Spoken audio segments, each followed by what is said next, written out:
यहाँ पे लिखा है 2 इंटू 0, इसको ये भी पढ़ेंगे 2 multiply by 0, product of 2 and 0, 2 का पहाड़ा 0 बार पढ़ो, 2 का गुणा 0 से करो, ये सारी चीज़ें एक ही हैं।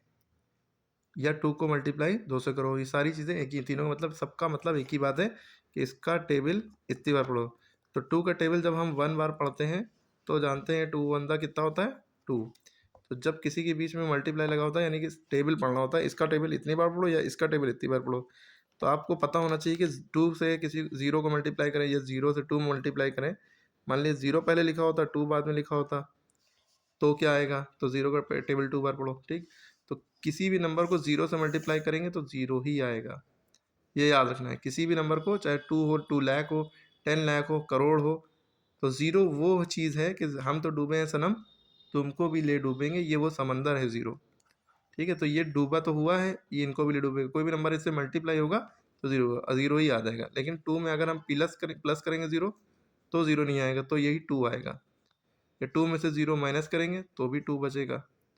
हाँ, 2 से 0 से 2 को डिवाइड करेंगे तो इनफाइनाइट आएगा, इन्फिनिटी, यानी कि कोई एंड नहीं है, ठीक है।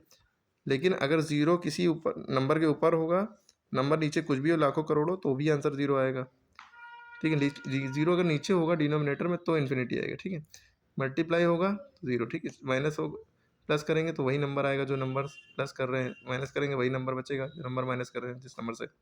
इस तरह 3 से 0 को मल्टीप्लाई किया, 0 3 0 था 0, 0 4 था 0, 0 पहले लिखा है तो भी कोई नंबर उससे मल्टीप्लाई 0, 12 0 था 0, 72 0 था 0, 0 16 था 0, क्लियर है। इसी तरह 5 0 था 0, 6 0 0, 7 0 0, 0 7 था 0, सब 0 0, क्लियर है। तो बहुत सारे ये आपको दिख रहे हैं कि जितने भी नंबर हैं सब 0 से मल्टीप्लाई हुए हैं तो 0 ही हो गया। इसी के साथ साथ एक बात और देख रहे हैं आप कि 3 0 था 0 होता है, 4 0 था 0 होता है, 5 0 0, सब ये सारे नंबर इनका आंसर इनका आंसर इनका आंसर 0 ही आएगा। तो इसलिए सबको बराबर करके लिखा है। 10 को 0 से मल्टीप्लाई करो तो भी 0 आएगा, लेकिन इक्वल टू में 24 को 0 से मल्टीप्लाई तो भी 0 आएगा, 38 को, कोई भी नंबर मतलब 0 से मल्टीप्लाई होगा सबका आंसर फाइनली 0 आएगा, सबका आंसर 0 के बराबर है। तो इसलिए याद रखना है आपको, कोई भी नंबर 0 से मल्टीप्लाई होगा तो आंसर 0 आएगा। 0 मीन्स नन, नन माने कोई नहीं, ठीक है। चाहे लाखों करोड़ों को 0 मल्टीप्लाई करो 0 ही आएगा, ठीक है।